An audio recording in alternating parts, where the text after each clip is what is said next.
빗썸은 이익보다는 점유율을 우선시한 것 같은데 효과는 좀 있었습니까? 네, 가상자산 정보 제공 플랫폼 코인게코 기준으로는 빗썸 점유율이 상반기 25.9%를 기록했습니다. 전년 동기 대비 2.6%포인트 증가한 겁니다.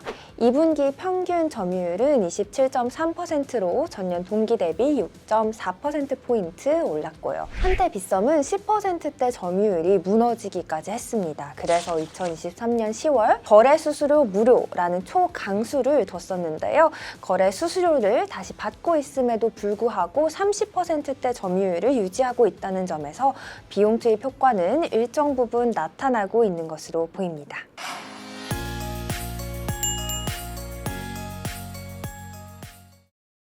코인 시장의 가장 핫한 이슈를 알아보는 코인 사이트 시간입니다. 최근 두나무와 빗썸의 2분기 실적이 공개됐는데요. 두 회사의 실적과 장외 거래가는 코인 시장 동향을 보여주는 바로미터 같습니다. 두 회사의 최근 동향을 통해 코인 시장을 한번 짚어보겠습니다. 더벨 최명용, 노윤주입니다.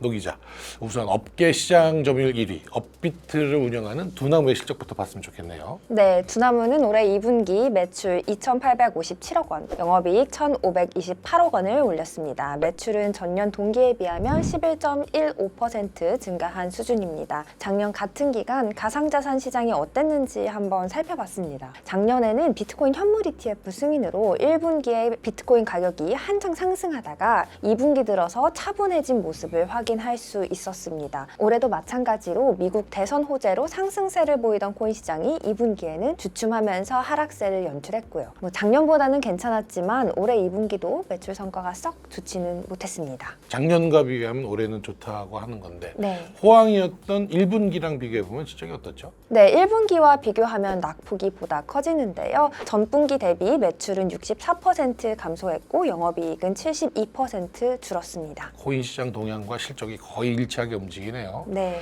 두나무의 2분기 실적만 보면 썩 긍정적이라고 평가하기는 어려운 것 같은데 경쟁사인 빗썸은 좀 어떻죠? 이 업비트의 점유율을 따라잡기 위해 마케팅 공세를 퍼붓고 있는 것으로 기억하고 있습니다. 네, 2분기 빗썸 매출은 1,344억 원을 기록했습니다. 전년 동기 대비 28.4% 오른 수준입니다. 다만 영업이익은 215억 원으로 34.7% 감소했습니다. 빗썸은 이익 대신 투자를 하는 전략을 지속하고 있습니다. 2분기 영업비용으로는 1,129억 원을 썼는데요. 전년 동기 대비 57.3% 늘어났습니다. 이 중 마케팅 비용이라고 할 수 있는 판매 촉진비가 501억 원으로 전년 동기 304억 원 대비 64.8% 증가했습니다. 광고 선전비도 80억 원으로 전년 동기 48억 원에서 2배 가까이 늘어났습니다. 매출은 늘긴 늘었는데 이익은 그렇게 썩 좋지는 네. 않네요. 빗썸은 이익보다는 점유율을 우선시하는 전략을 핀 것 같은데 효과는 좀 있었습니까? 네, 효과가 있었습니다. 가상자산 정보 제공 플랫폼 코인게코 기준으로 보면 빗썸 점유율은 상반기 25.9%를 기록했습니다. 전년 동기 대비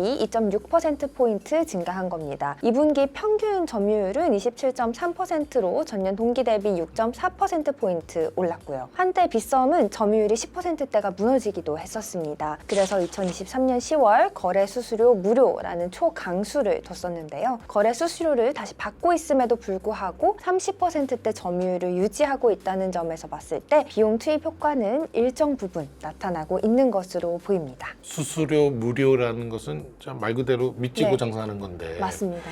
밑지고 장사한다는 장사꾼의 말은 다 거짓말이라고 했지만 네. 빗썸은 실제로 그렇게 하긴 했고요. 네, 추후에는 그게 효과를 좀 보는 모습이네요. 맞습니다. 가상자산 거래소의 실적은 장세에 영향을 많이 받는 것 같은데 또 우리가 그 두나무나 빗썸은 장외에서 좀 거래가 되잖아요. 이 비상장이긴 하지만 이게 활발하게 이루어지고 있다고 하는데 이 비상장 시장에서의 주가는 좀 어떻죠? 두나무와 빗썸 주식은 모두 두나무가 운영하는 증권 플러스 비상장 플랫폼에서 거래할 수 있습니다. 삼성증권이나 KB증권 같은 증권사 계좌와 플랫폼을 연동해서 비상장 주식을 즉시 거래할 수 있게 해주는 건데요. 19일 기준 두나무 주가는 25만 3천 원으로 확인이 됩니다. 두나무 주가는 사실 거의 비트코인과 비슷한 차트 그래프를 연출했습니다. 했습니다. 불과 작년 11월까지 기준가가 10만 원이었는데요. 미국서 도널드 트럼프 대통령이 당선되고 이에 따라 비트코인 가격이 오르자 두나무 주가도 같이 올랐습니다. 비트코인도 1년 새에 거의 2배 올랐는데 네. 이 주가도 비슷하게 올랐네요. 네, 맞습니다. 그래서 12월에는 21만 7천 원을 기록했고요. 한동안 또 주춤하더니 다시 가격이 오르는 중입니다.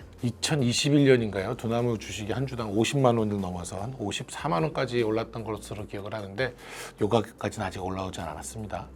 빗썸 주가도 한번 좀 알려주시죠. 네, 빗썸 주가는 가장 최근인 8월 14일 기준으로 21만 9천 원을 기록했습니다. 빗썸은 현재 기업 액면 분할을 진행 중입니다. 거래소의 사업을 신설법인으로 이관하는 작업인데요. 그래서 8월 15일부터 9월 26일까지는 주식 거래가 정지돼 있습니다. 빗썸 주가 차트를 보니까요. 작년 같은 시기 최저 6만 6천 원에 거래가 됐더라고요. 올해는 27만 5천 원이 최고가고요. 비트코인 오른 것보다 빗썸 주가 오른 게 조금 더 많네요. 네, 그동안 저평가가 많이 돼 있었다라고 해석해 볼 수 있을 것 같습니다. 1년 사이 317%가 오른 겁니다. 2021년 12월 기록했던 역대 최고가인 72만 원을 회복하려면 아직 조금 멀어 보입니다. 빗썸 주식은 약간 비트코인보다 더 레버리지가 더 조금 네. 있는 그런 느낌입니다.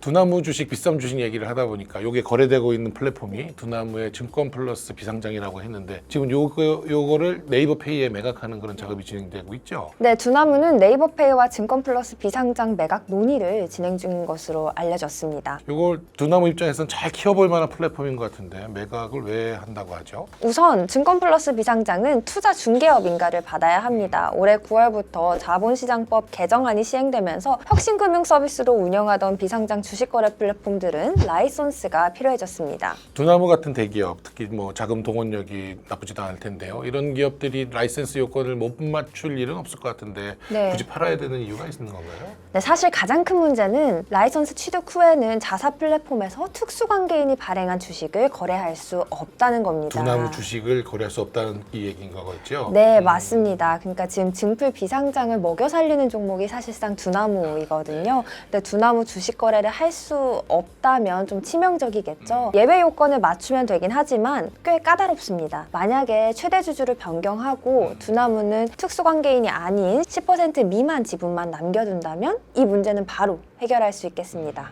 두나무가 네이버의 지분의 상당 부분을 넘기고 일부 지분을 남겨놓는 전략을 취할 수도 있긴 한데 네. 조금은 복잡해질 수 있는 거겠군요. 네, 맞습니다. 뭐 사실상 지분 100%를 매각하느냐 아니면 10% 미만만 남겨두느냐 이런 얘기가 오가고 있습니다. 두나무하고 네이버는 스테이블 코인 관련돼서 협업도 진행하고 있고 조인트 벤처 설립 이야기도 나오고 있는데 이런 그 증권 플러스 비상장 매각도 그 연장선으로 이해할 수 있겠네요. 네, 그렇게 바라보는 관측이 많습니다. 일각에서는 네이버페이는 증플 비상장을 인수하고 두나무는 네이버페이 지분을 확보하는 게 아니냐라고 보고 있습니다. 네이버와 두나무 양사 핵심 계열사의 지분을 섞어서 혈맹 구조를 만든다는 것입니다. 두 회사의 협업 관계가 더 공고해질 것 같습니다. 네이버페이도 경쟁사와 달리 증권사를 자회사로 두고 있지 않아서 비상장 플랫폼을 앞세워서 차별화 전략을 구축한다면 뭐 나쁜 전략은 아니겠습니다. 네, 네이버페이가 2022년에 네이버로부터 증권 서비스를 양수받았거든요. 그런데 주가나 투자 정보를 보여주는데 그치고 있으니 직접 투자할 수 있는 수단을 하나 만들어두는 게 나쁜 선택은 아닙니다. 점점 네이버도 금융 쪽으로 더 발을 많이 들이는 그런 모습입니다. 여러모로 볼 게 많은 게 코인 시장 같습니다. 앞으로도 시장 동향 빠르게 파악해서 전달드리도록 하겠습니다. 오늘 말씀 잘 들었습니다. 감사합니다.